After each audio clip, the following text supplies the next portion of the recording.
Hello? Hello, is that Benjamin? Benjamin Darville? Yes, it is. Hi, this is Lee here from Heartfm in Spain. Nice to hear from you. Now, just as a little bit of an introduction, you're a Canadian musician and singer-songwriter, and people would probably know you first from the Crash Test Dummies. I I think not. I think most people who come across me because of my job. There are many people. Yeah, you might laugh, but it's true. Most people don't know about that band I used to be in or care much about it. But sometimes folks like yourself on the radio or in the newspaper will mention the Crash Test Dummies thing, and that might draw in a few extra faces. But generally, in my experience, Crash Test Dummies has not opened any doors for me as Son of Dave. Oh, right, okay. Now, Son of Dave is the solo project which you're doing at the moment. It's more than that. I've done more concerts with Son of Dave than I ever did with Crash Test Dummies. I've done about 600 shows all around the world. Now, what's the idea behind Son of Dave? Because I mean, it's a very distinctive sound, the harmonica, and the whole sort of feeling, especially on the album that we've been listening to here and playing, which is Shake a Bone. It's a really sort of powerful combination of music, isn't it? It is. I've reinvented the wheel. It's my own Punch and Judy show. It's a strange curry recipe that I've figured out that nobody else has. The one thing that I'm really amazed by is the fact that you as far as I know, you play everything on the album yourself. And not only that, but I do it all at once. So there's no overdubbing going on. If you know what that means. It's pretty much live off the floor.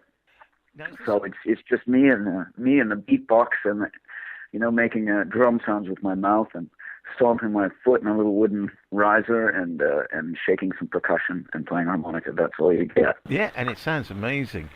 Now, the whole concept though is it would you say blues based? I mean, is that where your inspiration comes from? I guess we have to say it's blues based, although I don't actually play any typical blues 12-bar patterns or shuffle beats.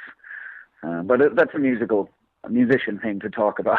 Technically, I'm not playing blues, but it sure sounds like it. Now, where do your inspirations from? Is it from the old blues guys, or is it just things that you see around you? I've been doing it since I was a kid, playing the harmonica and doing weird things to the blues since I was a kid. And the Crash Test Dummies thing was a job that sort of took off in my 20s. It was just a side project for me.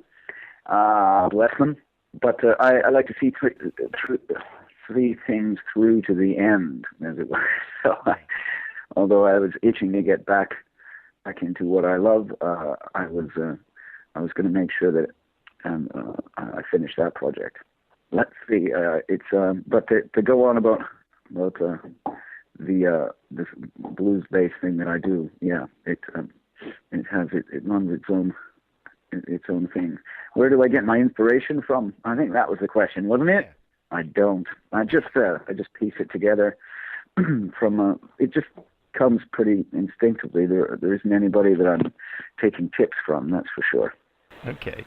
Now you moved from Canada to London in '98, where you lived for several years, I guess, and produced two albums. Were they both produced in London? '01 and '02? Yeah, they were. Mm-hmm. I just done this one over in Chicago just to sort of switch the scene. But the other Son of Dave records I made in London. Do you find London an inspirational place, or a good place to be in, for musicians?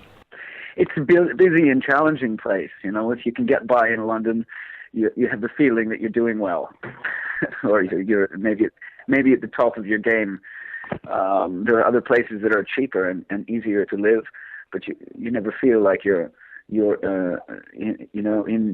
in the big Colosseum with the toughest gladiators. But you are in London.